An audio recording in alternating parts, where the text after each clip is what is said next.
Alright, so I picked up this dirty old Toro personal pace. We're going to see if it runs and clean it up and get it listed for sale. Alright, so I'm going to check the oil obviously before I try to start it. Looks good. Now, an easy way to check to see if the self-propel even works, even if it's not running, before you buy it, is go ahead and squeeze whatever handle works the self-propel, and then lift it up off the ground. Turn it over. You'll see the wheels turn if the self-propel mechanism actually works. So I'll show you that now. Raise it up. Over, you can see that wheel was spinning, so that tells me this does work. Alright, so let's prime it. So now let's try to start it.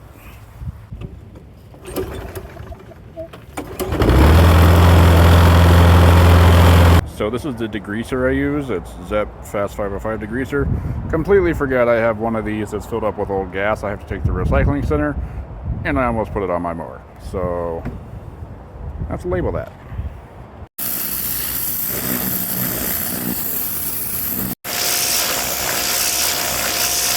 Alright, so I sprayed this for, I don't know, I probably spent a minute and a half on it. All I did was put degreaser on it. I didn't even scrub anything.